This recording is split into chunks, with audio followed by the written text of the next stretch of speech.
নমস্কার। গল্প সাথে অস্মিতায় আপনাদের সবাইকে আবারও স্বাগত জানাই। বিভূতিভূষণ বন্দ্যোপাধ্যায়ের রচনা খুড়িমা গল্পটি আপনাদের জন্যে। তাহলে শুরু করি। খুব বর্ষা নেমেছে, দিন রাত টিপ টিপ বৃষ্টি। আমি চণ্ডীমণ্ডপের দাওয়ায় বসে অঙ্ক করছি। বেলা প্রায় দুপুর হতে চলল। বর্ষা বাদল না হলে বিনোদ মাস্টারের কাছে ছুটি পাওয়া যেত, কিন্তু কী বাদলই না নেমেছে আজ 3 দিন থেকে আমার ভাগ্যে। এমন সময় কোথা থেকে একটা ময়লা কাপড় পরা লোক এসে চণ্ডী মণ্ডপের সামনের উঠানে দাঁড়ালো এবং আমার দিকে তাকিয়ে ফিক করে হাসল। আজও মনে আছে, লোকটার গায়ে একটা ময়লা চিটচিটে কামিজ, খালি পা, রুক্ষ চুল। বয়স বোঝার উপায় নেই, অন্তত আমার পক্ষে। আমি লোকটাকে আর কখনো দেখিনি, কারণ বাবা মা এখানে থাকলেও দিদিমা আমাকে ছেড়ে থাকতে পারেন না বলে এতদিন ছিলাম মামার বাড়িতেই। এই গ্রামে আমি এসেছি বেশি দিন নয়। যখন চলে গিয়েছিলাম তখন আমার বয়স এই মাত্র 6 বছর। বিনোদ মাস্টার বলল, কি পরেশ, কি খবর? লোকটা উঠোনে দাঁড়িয়ে বৃষ্টিতে ভিজছিল দেখে আমি বলতে গেলাম, আসুন না ওপরে। কিন্তু বিনোদ মাস্টার আমার কথায় বাধা দিয়ে বলল, কি চাই পরেশ? লোকটা আরেকবার কেমন এক ধরনের হাসল। এই প্রশ্নের উত্তরে যে ধরনের হাসা উচিত, এ হাসা যেন তেমন নয়। নিজের প্রশংসা শুনে বিনীত ও লাজুক হাসি হাসছে। ছেলে মানুষ হলেও বুঝলাম হাসিটা অসংলগ্ন ধরনের। বলল, খিদে পেয়েছে। আমার জ্যাঠতুতো ভাই শীতল বাড়ির ভেতর থেকে চণ্ডীমণ্ডপে এসে উঠোনের দিকে তাকিয়ে বলল, এই যে পরেশ কাকা, কোথা থেকে, কোথায় ছিলে এতদিন? লোকটা উত্তরে শুধু বলল, খিদে পেয়েছে। শীতল বাড়ির মধ্যে ঢুকে এক বাটি মুড়ি এনে লোকটার কোঁচার কাপড়ের মধ্যে ঢেলে দিল। আমি অবাক হয়ে ভাবছি, লোকটা কে এবং এত সম্মানসূচক সম্বোধন করছে শীতলদা, অথচ বসতে বলছে না। এমন সময় লোকটা একটা কাণ্ড করে বসল। শীতলদার দেওয়া মুড়ির এক গাল মাত্র খেয়ে বাকিগুলো একবার রাইট অ্যাবাউট টার্ন করে ঘুরপাক খেয়ে উঠান ময় কাদার ওপর ছড়িয়ে ফেলল। সঙ্গে সঙ্গে কি একটা দুর্বোধ্য ছড়া উচ্চারণ করে গান করার সুরে বলল, গুগলি ঝিনুক ঝা, খোদার চাল গামছায় বাঁধি, গুগলি ঝিনুক ঝা, গুগলি ঝিনুক, গুগলি ঝিনুক। তখনও সে ঘুরপাক খাচ্ছে আর ছড়া বলছে। এমন সময় আমার জ্যাঠামশাই দুর্লভ রায়, তিনি অত্যন্ত রাশভারী ও কড়া মেজাজের লোক, বাড়ির ভেতর চণ্ডী মণ্ডপের পাশের উঠোন থেকে অন্দরে যাবার দরজাতে দাঁড়িয়ে হাঁক দিয়ে বললেন, কে চেঁচামেচি করে দুপুরবেলা? ও পাগলাটা মুড়িগুলো নিলে? তবে কেন ওরকম করে ফেললে? বড় বদমাইশি করার জায়গা পায়নি? বলে তিনি এসে লোকটার গালে ঠাস ঠাস করে কয়েকটা চড় মেরে দিলেন। পরে তাকে সজোরে একটা ধাক্কা দিয়ে বললেন, বেরো এখান থেকে, আর কোনো দিন দরজায় ঢুকেছ তো মেরে হাড় গুঁড়ো করে দেবো। আমার বলিষ্ঠ জ্যাঠামশায়ের ধাক্কার বেগে রোগা ও পাতলা লোকটা খানিকটা দূরে ছিটকিয়ে গিয়ে কাদা পিছল উঠোনের ওপর পড়ে যেতে যেতে বেঁচে গেল এবং একটু সামলিয়ে নিয়ে সামনের মাটিতে থুতু ফেলল। থুতুটা রক্তে রাঙা। ইতিমধ্যে মজা দেখতে আমাদের বাড়ির ছোট ছোট ছেলেমেয়েরা উঠোনের দরজায় জড়ো হয়েছে। লোকটা ধাক্কা খেয়ে ছিটকে পড়তে তারা খিলখিল করে হেসে উঠল। লোকটার উপর সহানুভূতিতে আমার মনটা গলে গেল। পরেশ কাকার সাথে এইভাবেই আমার প্রথম পরিচয়। ক্রমে জানলাম পরেশ কাকা এই গাঁয়েরই মুখুজ্জে বাড়ির ছেলে। পশ্চিমে কোথায় যেন চাকরি করত, বয়স বেশি নয়, এই মাত্র 25। হঠাৎ আজ বছর 2 মাথা খারাপ হয়েছে, তার দরুন চাকরি বাকরি ছেড়ে এই পাড়াতে পাগলামি করে ঘুরে বেড়ায়। যে যা দেয় খাবার খায়, যেদিন পায় খায়, যেদিন পায় খায় না। একদিন নদীর ধারে পাখির ছানা খুঁজতে গিয়েছি আমি একাই। আমার একজন সন্ধান দিয়েছিল, গাঙের উঁচু পাড়ে গাং শালিকের অনেক বাসা দেখা যায়। অনেক খোঁজাখুঁজি করলাম, কিন্তু কিছুই পেলাম না। সন্ধ্যা হয়, রোদ আর গাছের ওপর দেখাই যাচ্ছে না। নদীর পাড়ে ঘন ছায়া নেমেছে। এগিয়ে গিয়ে দেখি পরেশ কাকা ঘরের মেঝেতে শ্মশানের পরিত্যক্ত একখানা জীর্ণ মাদুর পেতে চুপ করে বসে আছে। আমাকে দেখে বলল, পয়সা আছে কাছে?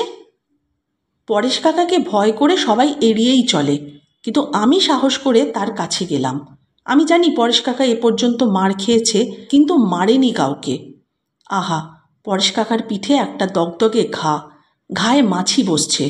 পাশে একটা মালসায় কতগুলো ডাল ভাত, তাতেও মাছি বসছে। বললাম, এই জঙ্গলের মধ্যে আছো কেন কাকা? আসবেন আমাদের বাড়ি, আসুন, এখানে থাকতে হবে না। পরেশ কাকা বলল, ধুর, এইটাই তো আমার বৈঠকখানা। ওদিকে বাড়ি রয়েছে, দোমহলা বাড়ি। 2000 টাকা জমা রেখেছি দাদার কাছে। বৌদিদির সঙ্গে ঝগড়া হয়েছে কি না তাই দিচ্ছে না। ঝগড়া মিটে গেলেই দিয়ে দেবে। 5 বছর চাকরি করে টাকা জমাইনি ভেবেছিস? কত করে খোসামত করলাম, পরেশ কাকা মরার মাদুর ছেড়ে কিছুতেই উঠল না। এর কিছুদিন পর শুনলাম পরেশ কাকার মামারা এসে তাকে হুগলি নিয়ে গেছে। 2 বছর পর আমার উপনয়নের দিন ভোজে পরেশ কাকাকে ব্রাহ্মণদের পংক্তিতে পরিবেশন করতে দেখলাম। শুনলাম তার রোগ সম্পূর্ণ সেরে গিয়েছে। মামারা অনেক ডাক্তার কবিরাজ দেখিয়ে এবং অনেক পয়সা করে খরচ করেছিল। কি সুন্দর চেহারা হয়েছে পরেশ কাকার। পরেশ কাকা যে এত সুপুরুষ, পাগল অবস্থায় ছেঁড়া ন্যাকড়া পরনে গায়ে কাদা ধুলো মেখে বেরাতো বলে বোঝাই যেত না। কিছুদিন পর ঘটা করে এই পরেশ কাকার বিয়ে হলো। শুনলাম নববধূ কলকাতার কোনো অবস্থাপন্ন গৃহস্থ বাড়ির মেয়ে। বিকেলে খুব ঝড় বৃষ্টি হওয়ার দরুন বরবধূর পৌঁছতে 1 প্রহর রাত্রি হয়ে গেল। আলো জেলে বরণ হলো। এসিটিলিন গ্যাসের আলোতে আমরা নববধূর মুখ দেখে অবাক। এসব অঞ্চলে অমন সুন্দরী মেয়ে এখনও দেখিনি। সকলেই এক বাক্যে বলল, বউ না পরী। পরেশের বহু জন্মের ভাগ্যে এমন বউ মিলেছে। সকালে পরেশ কাকাদের বাড়ি বেড়াতে গেলাম। তাদের বাড়ির সকলে তখন কি একটা ছুটিতে বাড়ি এসেছে। অনেকে আমার বয়সী ছেলে মেয়ে। নতুন খুড়িমা বারান্দায় বসে কুটনো কুটছে।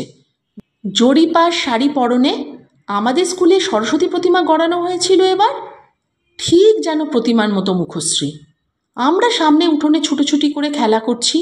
পরেশ কাকার বউ ওখানে বসে থাকাতে সেদিন আমার যেন উৎসাহ দ্বিগুণ বেড়ে গেল। ইচ্ছে হলো কত কি অসম্ভব কাজ করে খুড়িমাকে খুশি করা যায়।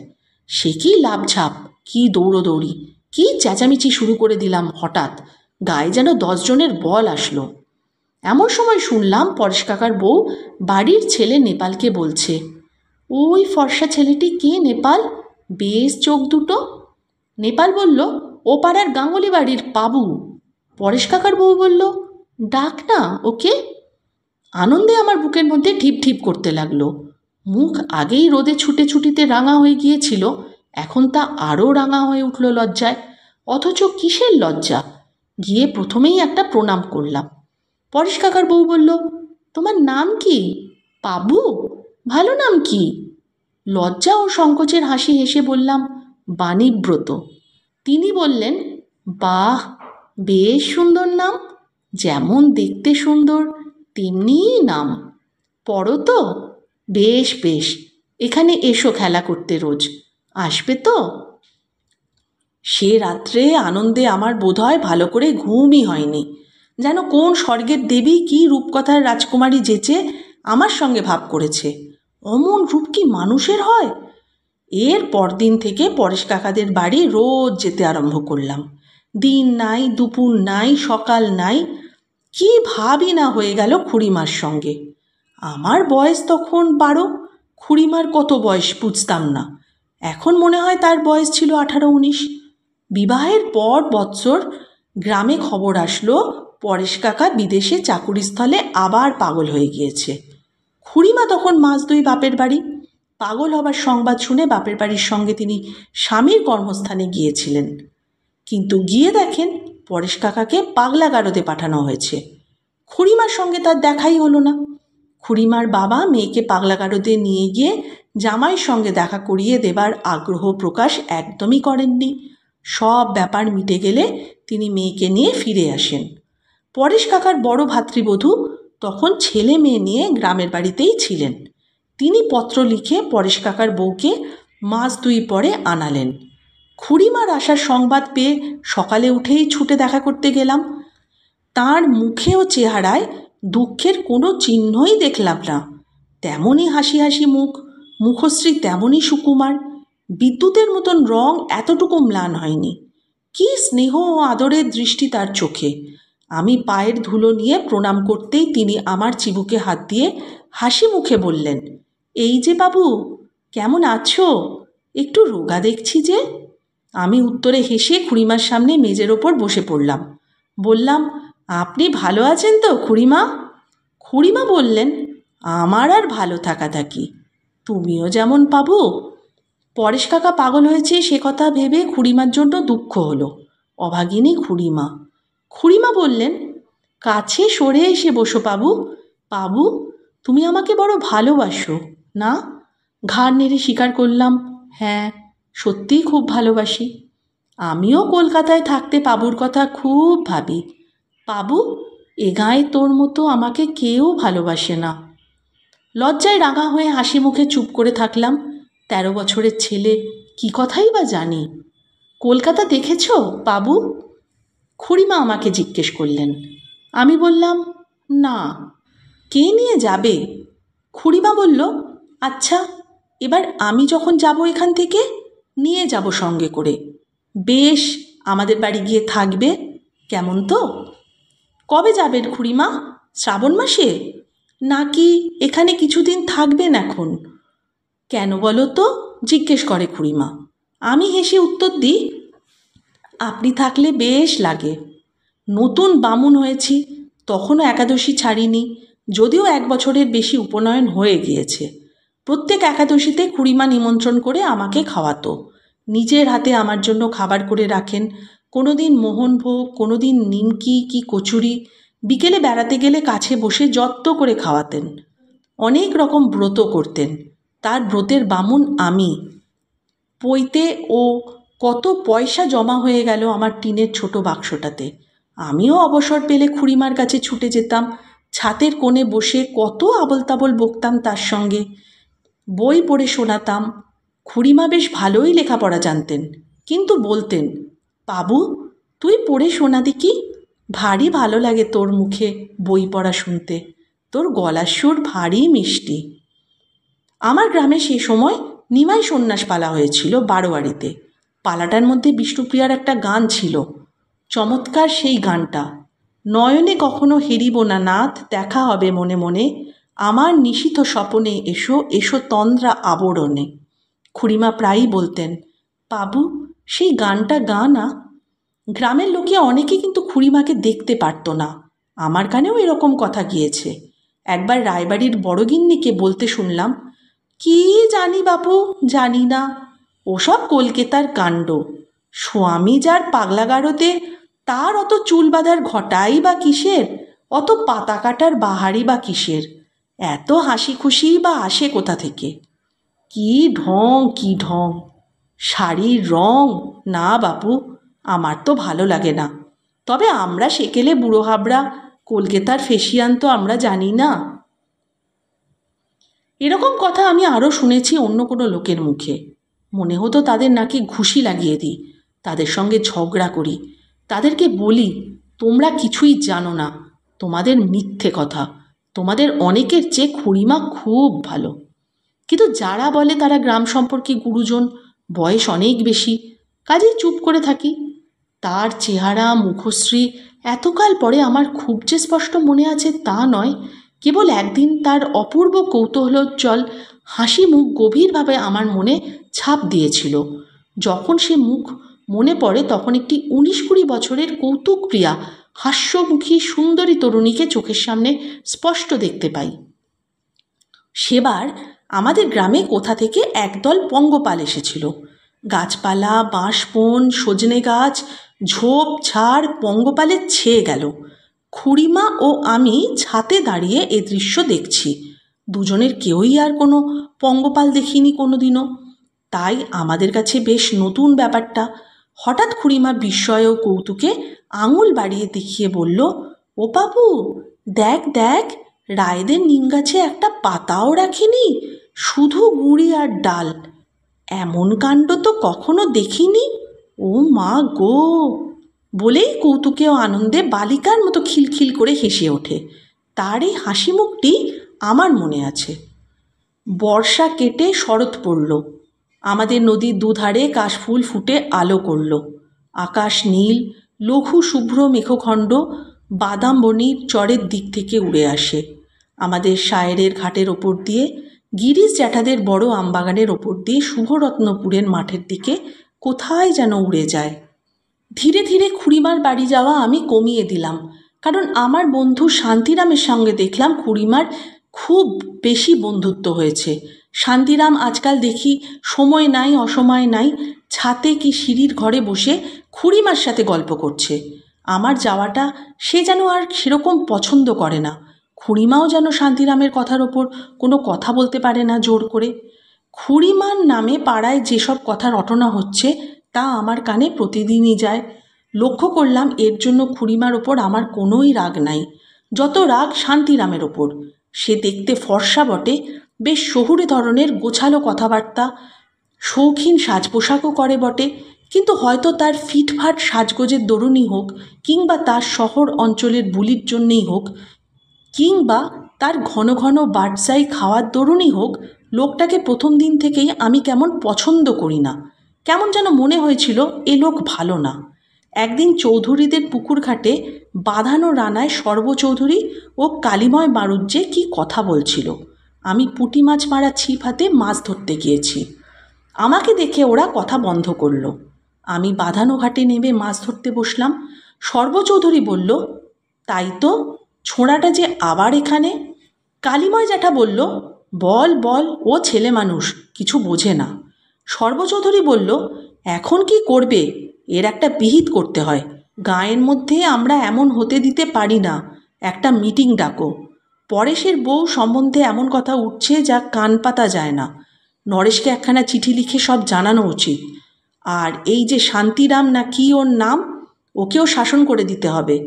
কালিময় জ্যাঠা বললেন, শাসন টাসন আর কি, ওকে এ গ্রাম থেকে চলে যেতে বলো। আর যদি না যায় তবে উত্তম মধ্যম দাও। নরেশ কি চাকরি ছেড়ে এখানে আসবে নাকি? সে যখন বাড়িতে নেই তখন আমরাই অভিভাবক পরেশের বউয়ের। সর্বচৌধুরী বললেন, ছুরিটাও নাকি বড্ড বাড়িয়েছে আজকাল শুনতে পাচ্ছি। কালিময় জ্যাঠা বললেন, তাই তো শুনছি, বয়সটা খারাপ কি না, তাতে স্বামী আবার পাগল। কালিময় জ্যাঠা আমাকে যতই বোকা ভাবুন, আমার কিন্তু বুঝতে কিছুই বাকি রইল না। খুড়িমার ওপর অভিমান চলে গেল। ভাবলাম এরা হয়তো খুড়িমাকে কোনো একটা শক্ত কথা শোনাবে কিংবা অপদস্থ করবে। কথাটা খুড়িমাকে জানিয়ে সাবধান করে দিতে হবে। কিন্তু সঙ্গে সঙ্গে ভেবেও দেখলাম খুড়িমাকে এ কথা আমি বলতে পারবো না, কোনো মতেই নয়। শান্তিরামের ওপর ভয়ানক রাগ হলো। তুমি কেন বাপু এখানে এসেছো পরের সংসারের শান্তি নষ্ট করতে? নিজের দেশে কেন চলে যাও না? এতদিন কুটুম্ব বাড়িতে পড়ে থাকতে তোমার লজ্জা করে না? যাই হোক, এর কিছুদিন পর আমি কাকার বাড়িতে বসে লেখাপড়া করব বলে গ্রাম ছেড়ে চলে এলাম। যাবার আগে খুড়িমার সঙ্গে দেখা করতে গেলাম। মাকে ছেড়ে যেতে যত কষ্ট হচ্ছিল, খুড়িমাকে ছেড়ে যেতেও ঠিক ততটাই কষ্ট হলো। খুড়িমা আদর করে বলল, বাবু লেখাপড়া শিখে কত বিদ্বান হয়ে আসবে, কত বড় চাকরি করবে, মনে থাকবে তো খুড়িমার কথা? লাজুক মুখে বললাম, খুব মনে থাকবে, আমি ভুলব না খুড়িমাকে। খুড়িমা তাড়াতাড়ি কয়েক পা আগিয়ে এসে, সত্যি বলছিস, ভুলবি নে কখনো বাবু? আমি জোর গলায় বললাম, কখনো না। বলেই তার মুখের দিকে চেয়ে দেখলাম তিনি সজল চোখে কিন্তু হাসি মুখে আমার দিকে চেয়ে আছেন। সত্যি বলছি, চলে আসছিলাম, কিন্তু নিতান্ত অনিচ্ছার সাথে। গ্রাম ছাড়তে হলো বাবার করা হুকুমে। খুড়িমাকে কোনো ভয়ানক বিপদের মুখে ফেলে চলে যাচ্ছি, আমার মন যেন সেটাই বলছিল। ধীরে ধীরে আমি বড় হলাম, কলেজে পড়লাম, কলকাতায় আসলাম। ছোটবেলাকার সেই বন্ধুত্ব, কত গলাগলি ভাব, নূতন বন্ধু লাভের জোয়ারের মুখে কোথায় যেন মিলিয়ে গেল। খুড়িমাকে কিন্তু আমি ভুললাম না। এ খবর কি কেউ জানে? কলেজের ছুটিতে দেশে ফেরার সময় নৈহাটি কি কাঁচরাপাড়া স্টেশনে গাড়ি এলেই কতবার ভেবেছি এইসব জায়গায় কোথাও হয়তো খুড়িমা আছেন। নেমে কখনো অনুসন্ধান করিনি বটে, কিন্তু অত্যন্ত ব্যাকুল হয়ে ভেবেছি তার কথা। কলকাতার কোনো কুপল্লীর সাথে তার কোনো যোগ আমি মনে স্থানেও দিতে পারিনি কোনো দিনও। কেন তা জানি না। বোধহয় ছোটবেলায় কাঁচরাপাড়া বা চাকদহে তাকে দেখা গিয়েছে বলে যেসব গুজব শুনেছিলাম, তা থেকেই ওই অঞ্চলের সাথে আমার সম্পর্ক আমার মনে বদ্ধমূল হয়ে গিয়েছে। মনের ইতিহাসের এই ওলট পালটের মধ্যে দিয়েও খুড়িমা কিন্তু টিকে আছে আমার মনে। বাল্যে তাকে নিকট বিদায় নেওয়ার সময় তাকে আরও ভুলব না বলে যে আশ্বাস দিয়েছিলাম, বালক হৃদয়ের সেই সরল সত্যবাণীর মান ভগবানই রেখেছেন। কিসে জানলাম বলি, আমাদের গ্রাম থেকে খুড়িমা কতকাল চলে গিয়েছেন। পঙ্গপালও আর কখনো তারপর আমাদের গ্রামে আসেনি, কিন্তু রায়দের সেই নিম গাছটা এখনও আছে।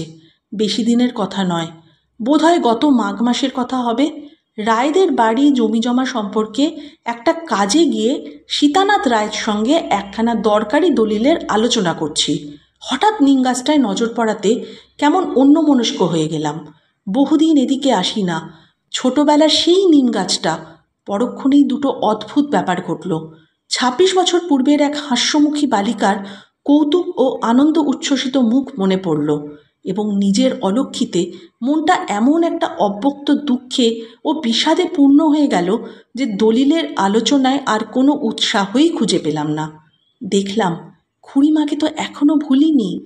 বয়স হয়েছে, মনে হলো মোটে 18 কি 19 বছর বয়স ছিল খুড়িমার। কি ছেলে মানুষই না ছিলেন তিনি। মানুষের মনে মানুষ এই রকমই বেঁচে থাকে।